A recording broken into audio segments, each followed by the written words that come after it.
Assalamualaikum warahmatullahi wabarakatuh. Di sini saya akan mempresentasikan mata kuliah Pengauditan 2 dengan yang saya hormati dosen pengampu Bapak Arif Himawan Dwi Nugroho, SEAK MM CE CPA. Perkenalkan, nama saya Pujinia Lestari, NIM 1805520186. Materi yang akan saya sajikan kali ini adalah bab pengujian substansif persediaan observasi perhitungan. Dengan subbab yang akan kita bahas diantaranya 1. Sifat siklus produksi, 2. Materialitas dan risiko inheren, 3. Pemahaman bisnis dan industri klien, 4. Pengujian mengamati perhitungan persediaan fisik klien, diantaranya yaitu poin 1. Penetapan waktu dan luas observasi, poin 2. Rencana perhitungan persediaan, poin 3. Pelaksanaan observasi perhitungan fisik. Subbab selanjutnya yang kelima, pengujian penetapan biaya persediaan, dan yang keenam, pengujian persediaan yang disimpan dan dikendalikan oleh pihak ketiga. Masuk ke subbab pertama, yaitu sifat siklus produksi.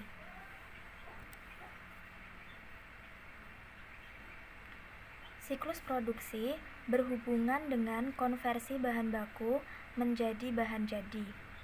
Dan siklus ini meliputi perencanaan serta pengendalian produksi dari jenis-jenis dan kuantitas barang yang akan diproduksi, tingkat persediaan yang dipertahankan, serta transaksi dan peristiwa yang berkaitan dengan proses pabrikasi.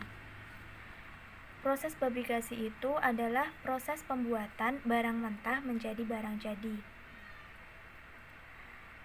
Siklus produksi saling berkaitan dengan 3 siklus lain, yaitu 1. Siklus pengeluaran dalam pembelian bahan baku dan pembayaran berbagai biaya overhead. Yang kedua, siklus jasa personalia atau transaksi penggajian dalam pembayaran biaya tenaga kerja pabrik. Yang ketiga, siklus pendapatan dan penjualan barang jadi. Di samping ini adalah gambar keterkaitan siklus produksi dengan siklus lainnya. Di sini harus diperhatikan bahwa pengkreditan ke bahan baku, tenaga kerja langsung, dan overhead pabrikasi, serta pendebitan kepersediaan barang dalam proses, dan ayat jurnal yang dibuat untuk mencatat perpindahan biaya produksi yang sudah selesai dari barang dalam proses ke barang jadi, berasal dari transaksi pabrikasi pada siklus produksi. Dan walaupun biasanya dianggap sebagai transaksi siklus pendapatan, namun pemindahan biaya dari barang jadi yang diproduksi ke harga pokok penjualan itu didasarkan atas data biaya yang terakumulasi dalam siklus produksi.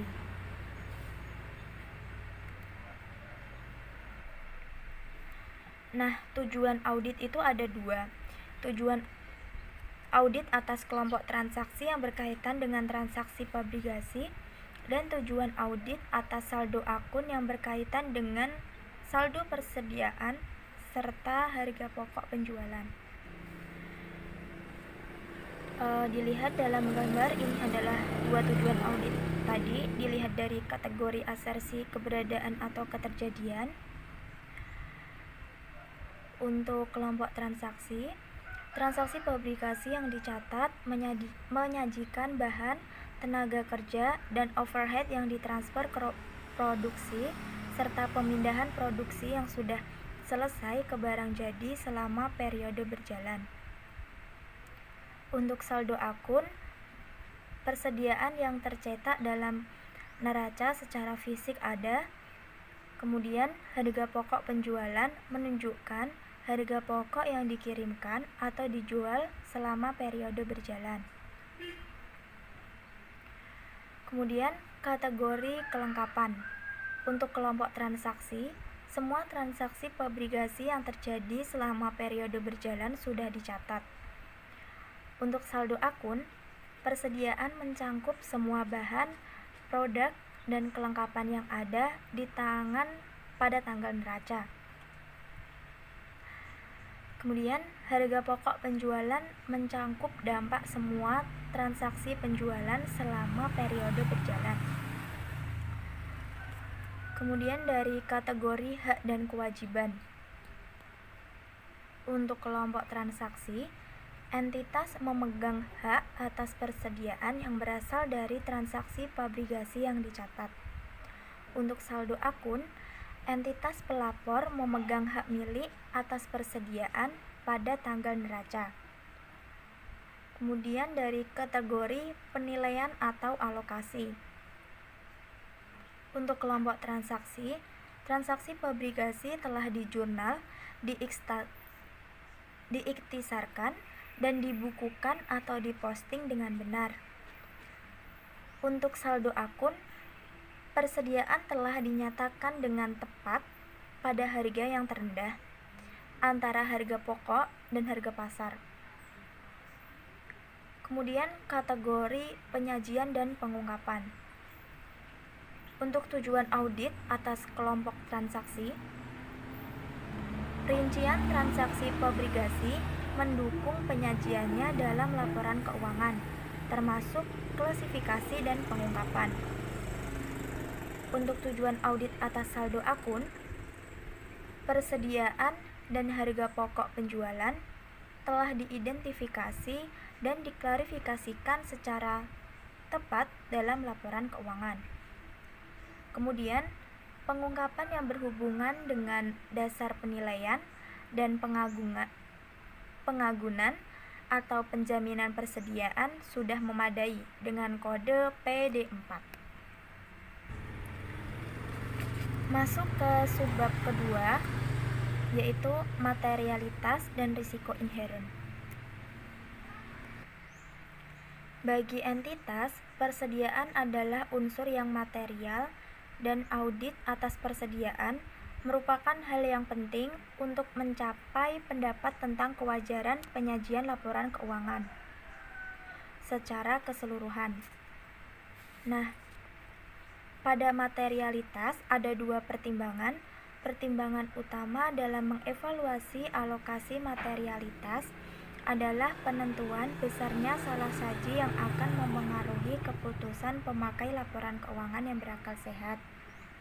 Pertimbangan sekunder adalah hubungannya dengan biaya untuk mendeteksi kesalahan.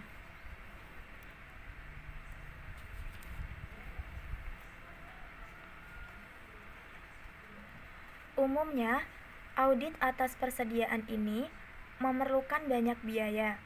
Akibatnya, auditor biasanya akan mengalokasikan suatu jumlah yang signifikan dari keseluruhan materialitas ke audit persediaan, tanpa melebihi jumlah yang dianggap akan memengaruhi analisis pemakai laporan keuangan. Masuk ke risiko inheren. Jadi, alasan persediaan dinilai sebesar atau mendekati maksimum pada pabrikan, pedagang grosir atau pedagang eceran itu karena 1. Volume transaksi pembelian obligasi dan penjualan yang akan memengaruhi akun-akun ini biasanya tinggi, sehingga meningkatkan peluang terjadinya salah saji. Kedua, seringkali terjadi masalah yang diperdebatkan seputar identifikasi, pengukuran, dan alokasi biaya-biaya yang dapat dimasukkan dalam persediaan seperti bahan, tenaga kerja, dan overhead pabrik tak langsung, biaya produk gabungan, disposisi varians biaya, akuntansi untuk bahan sisa, dan proses produksi, serta masalah akuntansi biaya lainnya. Yang ketiga, sangat beragamnya jenis persediaan kadang-kadang mengharuskan digunakannya prosedur khusus untuk menentukan kuantitas persediaan. Prosedur khusus ini misalnya volume geometrik timbunan persediaan, fotografi dari udara, dan estimasi kuantitas oleh seorang pakar. Yang keempat, alasannya karena persediaan seringkali disimpan di berbagai lokasi sehingga menambah kesulitan yang berhubungan dengan penyelenggaraan pengendalian fisik terhadap pencurian dan kerusakan, serta akuntansi yang tepat untuk barang dalam perjalanan di antara lokasi-lokasi itu. Alasan yang kelima, sangat beragamnya jenis persediaan mungkin saja menimbulkan masalah khusus dalam menentukan kualitas dan nilai pasarnya. Yang keenam, persediaan sangat rentan terhadap pembusukan, keusangan, dan faktor-faktor lain seperti kondisi ekonomi umum yang dapat mempengaruhi permintaan serta kemampuan menjual, dan dengan demikian mempengaruhi ketepatan penilaian persediaan itu. Alasan yang terakhir, karena persediaan mungkin dijual dengan perjanjian retur atau pembelian kembali. Berikut adalah prosedur analitis yang biasa digunakan untuk mengaudit siklus produksi. Di sini ditinjau dari rasio, terus ada rumus, terus signifikan audit.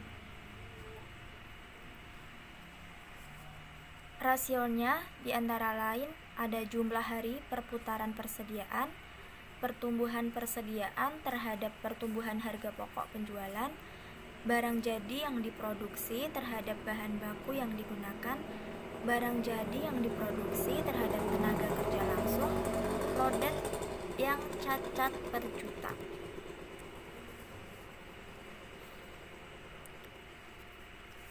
Masuk ke pertimbangan komponen pengendalian internal. Transaksi pabrikasi pada siklus produksi merupakan aspek-aspek komponen sistem pengendalian internal suatu entitas. Nah, sistem akuntansi untuk persediaan mencangkup penggunaan akun pengendali dan catatan pendukung seperti file produk atau file induk. Untuk perusahaan pabrikasi, ada catatan terpisah untuk persediaan bahan baku, barang dalam proses, dan barang jadi. Jadi, untuk persediaan bahan baku barang dalam proses dengan barang dalam yang udah jadi itu catatannya dibedakan. Kemudian, sistem yang digunakan untuk suatu entitas adalah sistem biaya pesanan dan proses. Baik biaya aktual atau standar mungkin dicatat. Sistem biaya pesanan itu biaya pabrikasi diakumulasi menurut pesanan dan akun barang dalam proses, didukung oleh setiap catatan biaya pesanan. Kemudian untuk sistem biaya produksi itu biaya diakumulasi menurut departemen atau proses. Masuk ke subbab ketiga, pemahaman bisnis dan industri klien.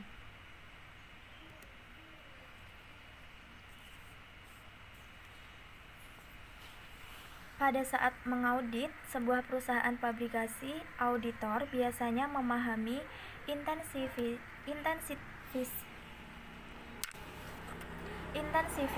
modal dari proses pabrikasi.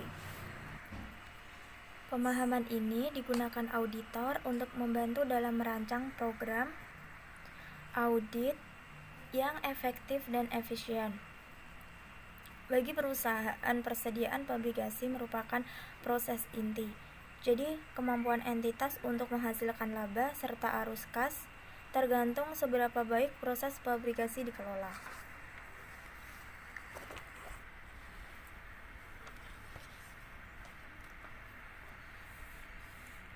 Contohnya penyulingan minyak. Ini adalah proses yang bersifat padat modal, biasanya mempunyai jumlah biaya tetap yang signifikan yang memerlukan volume yang cukup besar untuk menjamin profitabilitas. Dari contoh pemahaman penyulingan minyak ini merupakan hal yang penting dalam mengevaluasi kelayakan hasil-hasil keuangan yang dilaporkan, terutama pada saat mengevaluasi tujuan audit seperti keberadaan persediaan dan penilaian persediaan, apakah klien memegang hak kepemilikan atas persediaan, serta masalah penyajian dan pengungkapan. Pemahaman keadaan klien dan menemukan bukti yang mencukupi sangatlah penting untuk mendukung pendapat mengenai kewajaran penyajian laporan keuangan. Dalam mengevaluasi kewajaran penyajian laporan keuangan, auditor biasanya akan mengevaluasi harga pokok penjualan dan margin kotor ketika mengaudit persediaan. Di sini, auditor harus menyadari bahwa jika persediaan ditetapkan terlalu tinggi, maka HPP akan ditetapkan terlalu rendah, dan margin kotor ditetapkan terlalu tinggi. Hal ini menimbulkan jumlah hari perputaran persediaan terlalu tinggi, serta membuatnya terlihat memerlukan waktu yang lebih lama untuk memutar persediaan daripada yang sebenarnya. Auditor menggunakan prosedur analitis untuk mengidentifikasi bidang-bidang yang bermasalah. Masuk ke subbab keempat, pengujian mengamati perhitungan persediaan fisik klien.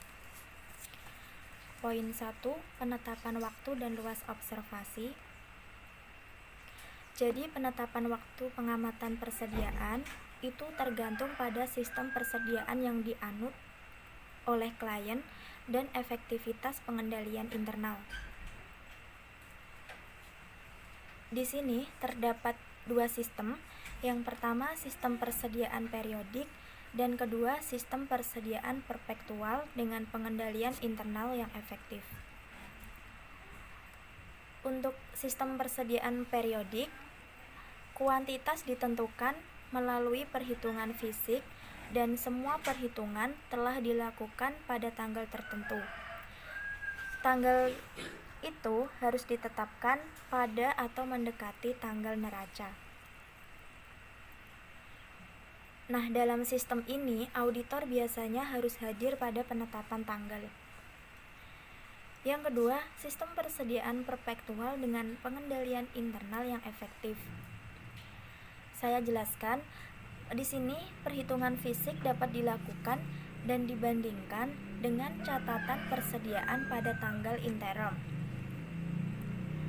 Di sistem ini, apabila catatan perpetual telah diselenggarakan dengan baik dan perbandingan dengan perhitungan fisik telah dilakukan secara periodik oleh klien, maka auditor harus hadir untuk mengamati sampel representatif dari perhitungan semacam itu. Dan prosedur ini dilakukan selama atau setelah akhir periode yang diaudit. Poin kedua, rencana perhitungan persediaan. Perhitungan persediaan fisik oleh klien biasanya dilakukan sesuai dengan rencana atau daftar instruksi. Dan dalam instruksi itu juga ada hal-hal yang harus ada pada instruksi itu yang dibuat oleh klien. Di antaranya, nama karyawan yang bertanggung jawab untuk mengawasi perhitungan persediaan, tanggal perhitungan fisik, lokasi-lokasi yang akan dihitung, transaksi terinci mengenai bagaimana perhitungan akan dilakukan. Penggunaan dan pengendalian label persediaan bernomor urut serta lembar ikhtisar atau biasa disebut kompilasi, pemisahan atau identifikasi barang yang bukan milik klien, ketentuan mengenai penanganan penerimaan, pengiriman, dan perpindahan barang selama perhitungan jika aktivitas tersebut tidak dapat dihindarkan. Auditor harus melakukan perencanaan pendahuluan dan auditor bertanggung jawab untuk merencanakan prosedur, menentukan kebutuhan tenaga kerja, menugaskan anggota tim audit ke lokasi-lokasi tertentu. Auditor harus mereview dan mengevaluasi rencana perhitungan persediaan klien jauh sebelum tanggal perhitungan. Tujuan dengan adanya waktu yang cukup agar klien mampu menanggapi dengan baik saran-saran modifikasi atas rencana itu sebelum perhitungan dimulai. Berkaitan dengan tanggung jawab auditor, untuk setiap pengamat harus dilengkapi dengan salinan rencana perhitungan klien dan instruksi tertulis mengenai tugas yang akan dilakukannya. Masuk ke poin ketiga, pelaksanaan observasi perhitungan fisik. Luas pengujian perhitungan yang dilakukan auditor tergantung pada kecermatan karyawan klien dalam menghitung persediaan, sifat, dan komposisi persediaan, serta efektivitas pengendalian yang berkaitan dengan pengamanan fisik persediaan dan penyelenggaraan catatan perpektual. Kemudian, dalam mengamati perhitungan persediaan yang dilakukan auditor dan klien jauh sebelum tanggal perhitungan. Tujuan dengan adanya waktu yang cukup agar klien mampu menanggapi dengan baik saran-saran modifikasi atas rencana itu sebelum perhitungan dimulai. Berkaitan dengan tanggung jawab auditor, untuk setiap pengamat harus dilengkapi dengan salinan rencana perhitungan klien dan instruksi tertulis mengenai tugas yang akan dilakukannya. Masuk ke poin ketiga, pelaksanaan observasi perhitungan fisik. Luas pengujian perhitungan yang dilakukan auditor tergantung pada kecermatan karyawan klien dalam menghitung persediaan, sifat, dan komposisi persediaan, serta efektivitas pengendalian yang berkaitan dengan pengamanan fisik persediaan dan penyelenggaraan catatan perpektual. Kemudian, dalam mengamati perhitungan persediaan yang dilakukan auditor, yaitu harus meneliti kecermatan para karyawan klien mengikuti rencana perhitungan persediaan, memastikan bahwa semua barang dagang telah diberi label dan tidak ada barang yang diberi 2 label, menentukan bahwa label persediaan bernomor urut dan lembar kompilasi telah dikendalikan dengan semestinya, melakukan beberapa pengujian perhitungan dan menelusuri kuantitas ke lembar kompilasi. Mewaspadai wadah-wadah yang kosong dan tempat-tempat lowong yang mungkin ada apabila barang ditumpuk dalam formasi yang rapat. Kemudian auditor harus mewaspadai adanya persediaan barang yang rusak dan usang. Auditor harus menilai kondisi umum persediaan. Auditor harus mengidentifikasi dokumen penerimaan dan pengiriman terakhir yang digunakan dan memastikan bahwa barang yang diterima selama perhitungan telah dipisahkan sebagaimana mestinya. Auditor harus mengajukan pertanyaan tentang eksistensi barang persediaan yang lambat pergerakannya.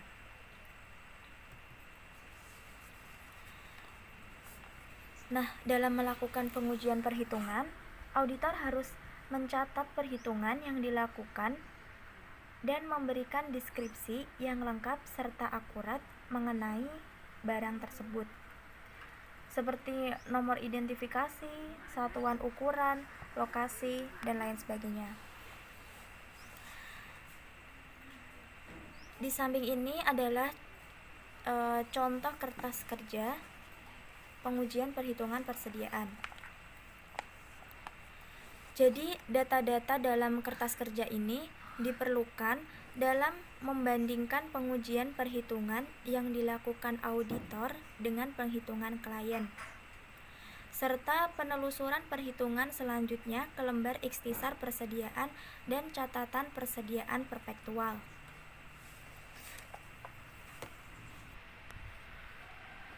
Nah, yang dilakukan auditor setelah persediaan selesai dihitung itu membuat daftar semua label yang digunakan atau tidak digunakan atau lembar ikhtisar, kemudian mendapat informasi yang cukup. Informasi yang cukup ini digunakan agar tidak ada persediaan yang bisa ditambahkan ke perhitungan sesudah auditor mengamati persediaan. Dan ketiga ini dilakukan untuk menghindari adanya kecurangan. Contoh kecurangan yang signifikan yang pernah terjadi yaitu menetapkan persediaan terlalu tinggi pada saat auditor tidak mengendalikan lembar perhitungan atau label secara memadai. Setelah prosedur pengamatan telah selesai, sejumlah tim audit harus menyiapkan sebuah ikhtisar keseluruhan. Dan hal-hal yang harus tercakup pada ikhtisar tersebut ada 3, yaitu penyimpangan dari rencana perhitungan persediaan yang disusun klien, luas pengujian perhitungan, dan setiap selisih yang material yang dihasilkannya, serta kesimpulan mengenai keakuratan perhitungan dan kondisi umum persediaan. Masuk ke subbab kelima, pengujian penetapan biaya persediaan.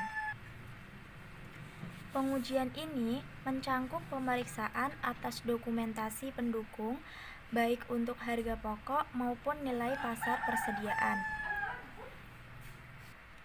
Jadi, pengujian ini terutama berhubungan dengan asersi penilaian atau alokasi.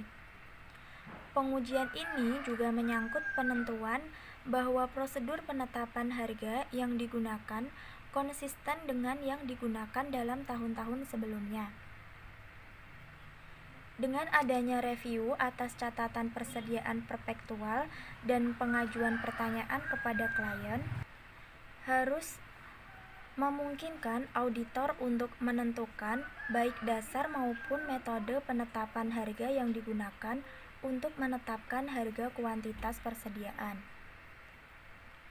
Dan konsistensi penetapan harga ini dapat ditetapkan dengan melihat kembali kertas kerja tahun sebelumnya dalam audit yang berulang dan atau laporan keuangan tahun sebelumnya. Langkah untuk memverifikasi penetapan harga mencangkup penelaahan atas penetapan harga barang yang usang dan rusak. Langkah ini digunakan dengan tujuan untuk memastikan bahwa barang tersebut tidak dinilai melebihi nilai realisasi bersih pada tanggal laporan. Bukti pendukung mengenai biaya per unit bervariasi menurut sifat persediaan. Bagi barang-barang yang dibeli untuk dijual kembali, digunakan atau dikonsumsi, persediaan barang dagang bahan baku dan perlengkapan, harga pokok harus di-vouching ke faktur penjualan representatif. Jadi, harga pokok itu harus dilaporkan transaksi atau nilainya ke bagian penjual produk jasa yang profesional. Masuk ke subbab ke-6, pengujian persediaan yang disimpan dan dikendalikan oleh pihak ketiga.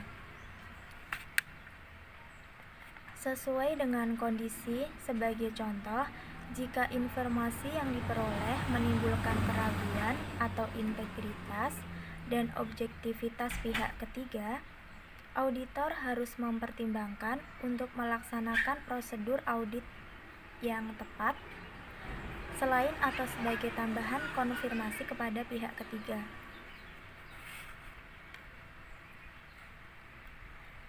Nah, contoh prosedur audit lain sebagai informasi kepada pihak ketiga itu meliputi 1.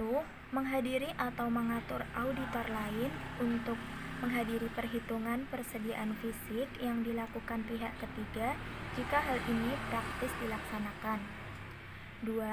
Memperoleh laporan audit lain atau laporan audit jasa tentang kecukupan pengendalian internal pihak ketiga untuk menjamin bahwa persediaan dihitung dengan tepat dan dijaga secara memadai.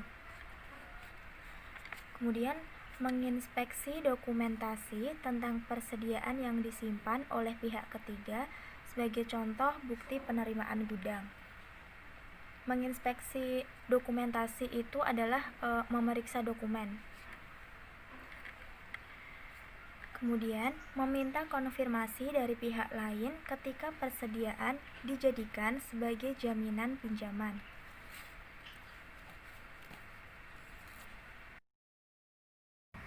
Demikian presentasi bab pengujian substansi persediaan observasi perhitungan yang dapat saya sajikan.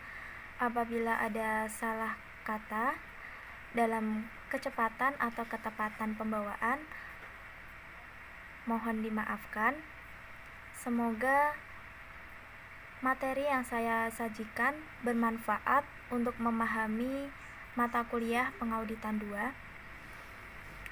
Terima kasih. Wassalamualaikum warahmatullahi wabarakatuh.